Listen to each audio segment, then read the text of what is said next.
So what are we talking today, my dear friend Aline? What do you think, Bess? What do we got going on? On this week's episode, we are upgrading the LJ's Fenders to the one and only metalcloak Fenders. Now we are putting the coveted arched fenders on the front of this one owner Jeep LJ. This thing is almost fully done, ready to hit the road for this summer. Now, Aline, why don't you go ahead and show us your secret? Let's unbox the first item of the day. This is the secret we've been keeping for months from you guys. It's why we kind of slowed down on posting episodes. It's because we are expecting a baby garage couple. Oh, yeah. Yeah, so that is why I've kind of slowed down on Instagram. And now we're ready to tell you all that we are excited to grow our little garage family. Yes, we are. But before we do so, we really want to change out these fenders. Before the baby comes, let's do these fenders. So why don't we go ahead and show you guys the easy way to get this job done. The link for this product, as well as all the other metalcloak products, will be in our description below. You don't need a ton of tools. We have all of the tools that you will need here in the video, just a bunch of sockets, wrenches, needle nose pliers. I went ahead and ordered replacement hood latches just because the original ones may not want to come off. Those are about $15. The link will be in the description. I'm also going to remove the tire just to get you guys a better view, but you definitely don't need to remove it. Most of this job is going to be just removing the old fender. If you followed along, we have 4 of these Jeeps. These have the hook road flat fenders. These went on by basically cutting off the original fender, but the original fender is still under this Jeep. Now, this one is we fully have to remove the original factory fender to put the metalcloak unit on. The reason why we are installing that setup is because we have them on our TJ Rubicon and absolutely adore them. So, Let's get started. let's do it. My favorite part, let's unbox. These are my absolute favorite fenders that you could ever install on any Jeep Wrangler. Now, these are the ones that are the arched ones that also come with the inner fender liners. Wow, just take a look at that. My favorite thing in life is to unbox products. In whole life, huh? Look at that thing. How cool is that? That is, all of the metalcloak products are so well made. They always go on without a fuss. And so it is with ease that we are going to be installing this today. The instructions that they come with are fantastic. Can you tell I'm fanboying a little bit over here? Their bubble wrap is also fantastic, huh, Greg? Wow, that is beautiful. Wow.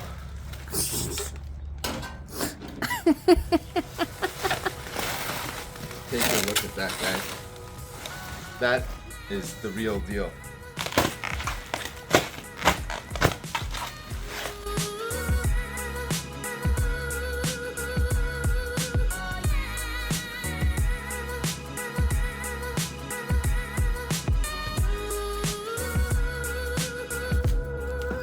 Step 1. So essentially what we're going to be doing is removing everything in our way. On this side, that includes the fuse panel, the air box, the tie downs for the AC, as well as this battery, because that battery tray has to come out because it is actually bolted onto the fender. So all we're going to do is start removing all of the items. Why don't we go ahead and disconnect the battery? Always start with the negative.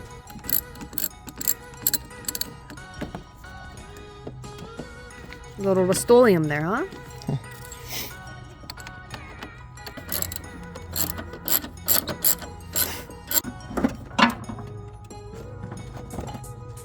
Battery is out. And our favorite item of today, PB Blaster, huh? Absolutely. This is sponsored by PB Blaster, guys. I wish. Step, go ahead and remove your air box. Remove these clips, loosen. Go ahead and loosen that flathead over there. I think it's also a 10 mil.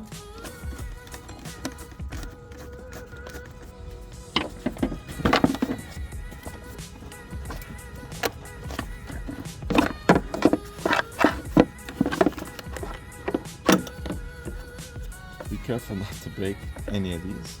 So then you'll have it evenly. Let's use an 8 mil to remove. There's a nut on the bottom that you should just hold with a wrench.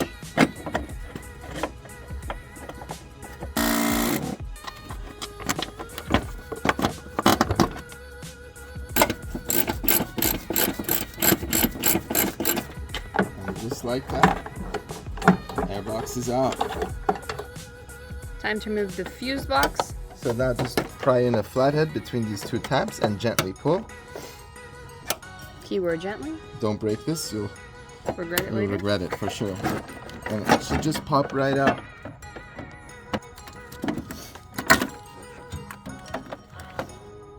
Now fortunately we removed those.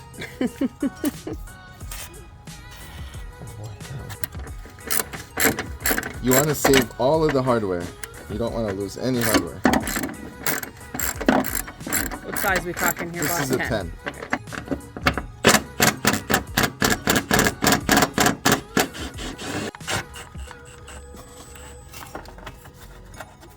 Just 3? That's it. There you go. So next up, we're gonna remove this battery tray here. There's 4 bolts, the 2 right there, and then the 2 on the bottom. These are 13 millimeter. On the bottom, there's gonna be a temperature sensor. Just disconnect that before you totally yank it out. Be sure to save all your hardware. Out.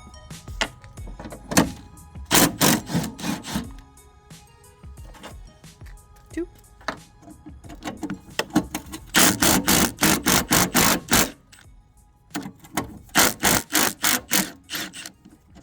Three and 4. A little less. And there's number 4. Would you look at that, guys? Ours does not have a sensor on the bottom. All right, one last thing. Next up, remove the fender. It's going to take the removal of 14 bolts. Let's start with this side here. 1, 2, 3, 4. Go ahead and pop out these plugs for the wiring harnesses. These are all going to have to be removed. You could just use pliers or you could use a flathead.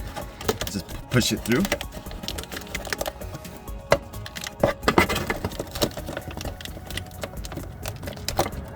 Now we're going to just disconnect. You do this by rotating clockwise. And we might actually have to remove this lens. So why don't we take that out from the front?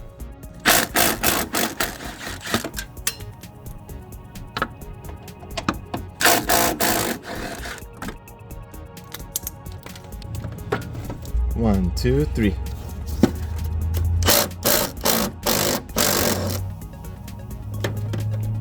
All right, remove your inner lining. Just yank it. Very good, sir. Cool. All that's left are the 4 bolts holding it onto the back of the body. And then because we installed these rocker rails, we're going to have to remove that one as well. So this view is going to be a little difficult to get for you guys.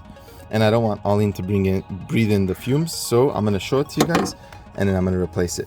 There's 4 bolts. 1, 2, 3, 4. The first one is hiding up here. Those 4 are 13 mils. Those are the last 4 holding the fender.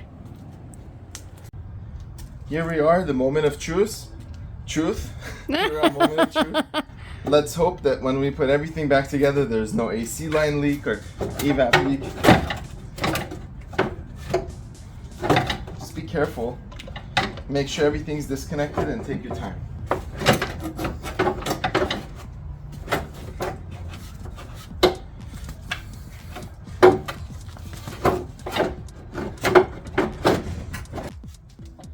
What are we missing, Greg?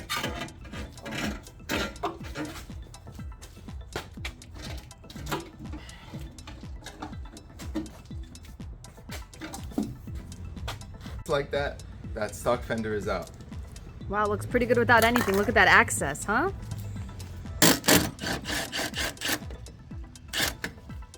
Next up, remove the battery tray mounting bracket.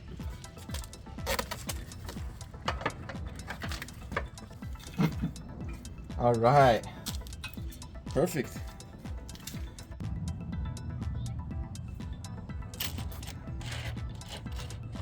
Next up, you're gonna loosen the grill at 3 separate points.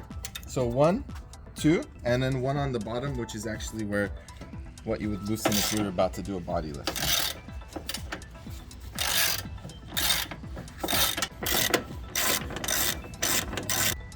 All right, we get 2 of these battery boxes, one for driver, one for passenger.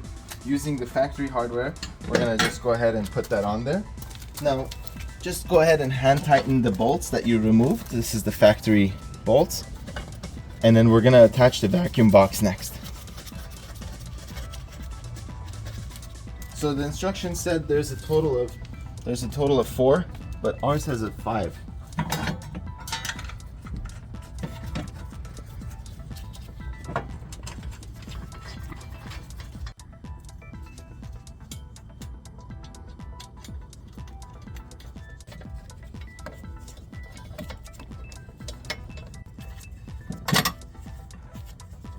Go ahead and remove the original clips because you're going to reuse them. I wonder which 4. The best 4. Which ones? All right. There's 1.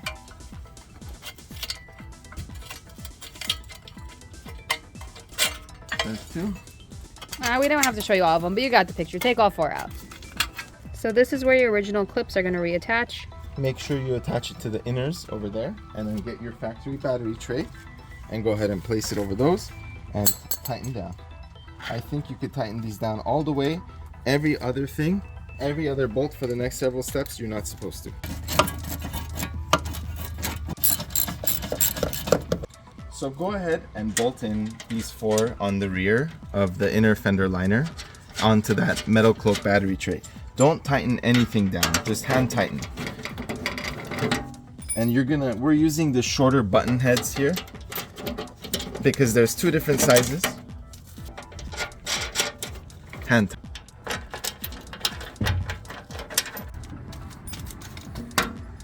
Now you're going to add the 2 in the front. For the 2 front bolts of the fender liner, we just ended up reusing our original hardware.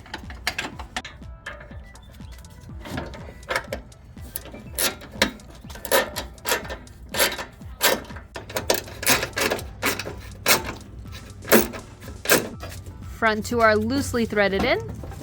Next up were the 2 screws in the access panel.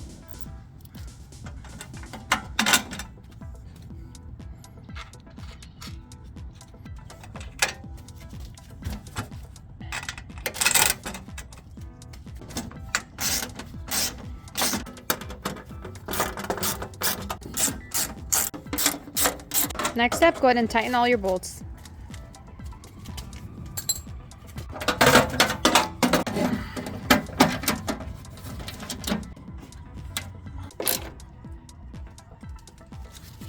So using the new hardware, go ahead and remount the fuse box bracket. You're going to do so with the smaller hardware that comes in the kit. It's going to be 2 slots for you there.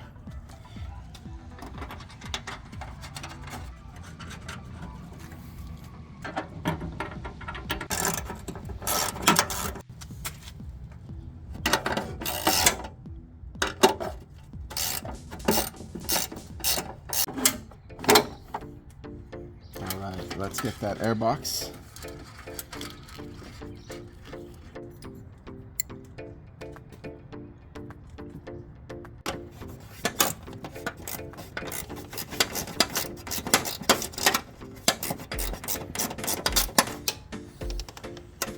So next up, we're gonna mount the intake. So you're gonna need 2 brackets. One is the flat bracket and one is the 90-degree angle bracket. You're gonna mount the flat bracket right underneath the fuse box. I wish we kind of did this before the fuse box. What do you think? Yeah, we still have access. And then the 90-degree angle bracket goes right over there.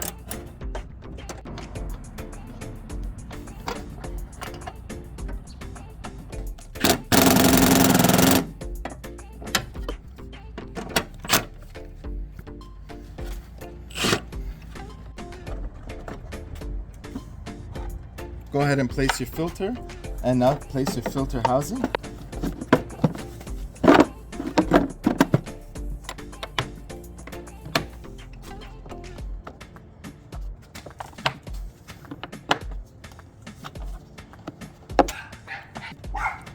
Reconnect all your hoses. Next, we're gonna put that access panel cover back on. It's gonna stay silver for now. We'll consider painting it down the line, but not today.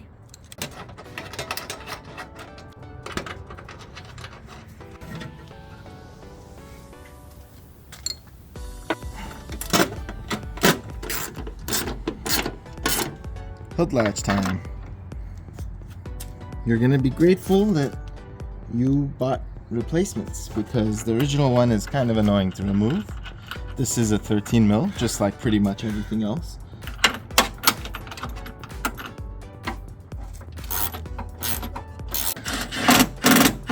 Now we're just gonna zip tie this until we get over to the driver's side.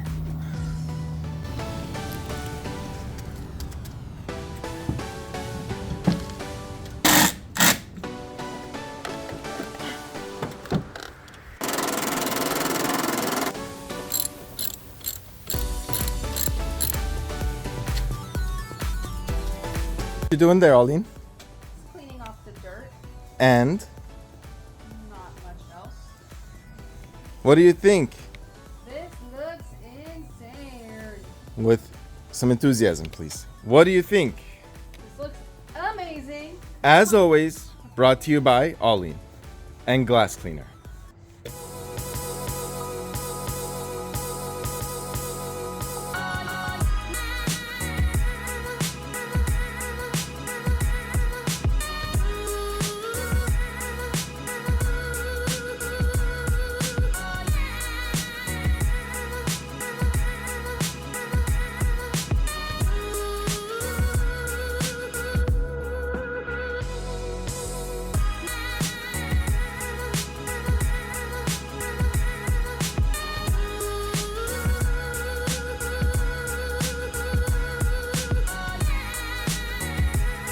Dogs missed us. What do you think, Arlene? Oh, that they did. So what are we gonna do?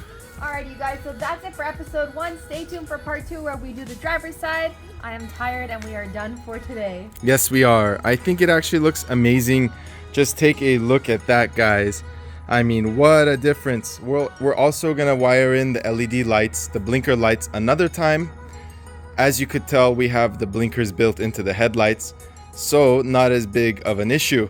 Tell us what you guys think. I mean, lots of people say that these don't actually add clearance, but as you could tell, they definitely do. So we'll leave you with that. And Arlene is ready to munch on some food. Oh yeah. Let's go.